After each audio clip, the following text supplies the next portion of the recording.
ಈಗ ಏನಾದರೂ ಮೆಲೇಷಿಯಸ್ ಆಗಿ ಒಂದು ಚಿಕ್ಕದಾಗ ಒಂದು ಮೆಸೇಜ್ ಕಳಿಸಿದ್ರೆ ಸಾಕು, ಸಣ್ಣದಾಗ ಒಂದು ಬರಹ ಕಳಿಸಿದ್ರೆ ಸಾಕು, ಆಮೇಲೆ ಕೆಟ್ಟದಾಗ ಒಂದು ನಿಮಗೊಂದು ಪೋಸ್ಟಿಂಗ್ ಹಾಕಿದ್ರೆ ಸಾಕು, ತಿಥಿ ಮಾಡಿ ಅವ್ರಿಗೆ ಪಿಂಡ ಇಟ್ಬಿಡ್ಬೋದು. ಭಾಳ ಸಿಸ್ಟಮೆಟಿಕ್ ಆಗಿ ಈಗ ಅಂದರೆ ಕ್ರಮ ಜರುಗಿಸ್ಬೇಕು, ನಾವು ಸುಮ್ಮನೆ ಇರಬಾರ್ದು. ಕ್ಯಾನ್ ಯು ಹೆಲ್ಪ್ ಅಸ್ ಮೇಲ್ ಕಳ್ಸೋದು ಹೆಂಗೆ ಅಂತ ಸರ್?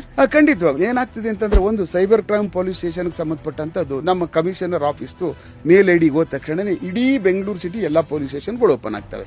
ಅದರಲ್ಲಿ ಸೆನ್ ಪೊಲೀಸ್ ಸ್ಟೇಷನ್ ಅಂತ, ಅಂದರೆ ಸೈಬರ್ ಕ್ರೈಮ್ ಪೊಲೀಸ್ ಸ್ಟೇಷನ್ಗಳದ್ದು ಒಂದೊಂದು ಗ್ರೂಪ್ ಅಲ್ಲಿ ಬರುತ್ತೆ.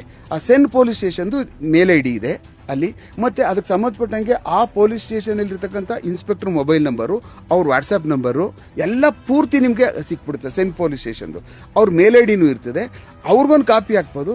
ಮತ್ತು ಅದ್ರ ಜೊತೆಯಲ್ಲಿ ನೀವು ಇರ್ತಕ್ಕಂಥ ACPಗೂ ಒಂದು ಹಾಕ್ಬೋದು, ಅದನ್ನು ಸೇರಿಸ್ಬೋದು, ಒಂದು DCPಗೂ ಒಂದು ಸೇರಿಸ್ಬೋದು, ಮತ್ತು ಕಮಿಷನರ್ಗೊಂದು ಸೇರಿಸ್ಬೋದು. 100% ಕೇಸ್ ರಿಜಿಸ್ಟರ್ ಮಾಡ್ತಾರೆ. ಮಾಡಾದ್ಮೇಲೆ FIR ಹಾಕಾದ್ಮೇಲೆ ನಿಮಗೊಂದು ಫೋನ್ ಮಾಡ್ತಾರೆ, ಹೀಗೆ ನೀವು ಕಳಿಸ್ಕೊಂಡಿರ್ತಕ್ಕಂಥ ಮೇಲ್ ಕೇಸ್ ರಿಜಿಸ್ಟರ್ ಮಾಡಿದ್ದೀವಿ, ನಿಮ್ದೇನಾರ ಸಾಕ್ಷಿಗಳಿದಾವೆ ಅಂತ ಹೇಳಿದಾಗ ನಿಮ್ಮ ಮೊಬೈಲಲ್ಲಿ ಇರ್ತಕ್ಕಂಥ ತೊಗೊಂಡೋಗಿ ಕೊಟ್ಟರೆ, ತಗೊಂಡು ಅದನ್ನು ಸೈಬರ್ ಕ್ರೈಮ್ಗೆ ಕಳಿಸ್ಕೊಟ್ಟು ಬಂದಿರತಕ್ಕಂಥ ಸರಿನಾ ಇಲ್ವಾ ಅಂತ ರಿಪೋರ್ಟ್ ತಗೊಳ್ತಾರೆ. ಅದೇನು ಸಮಸ್ಯೆ ಆಗಲ್ಲ.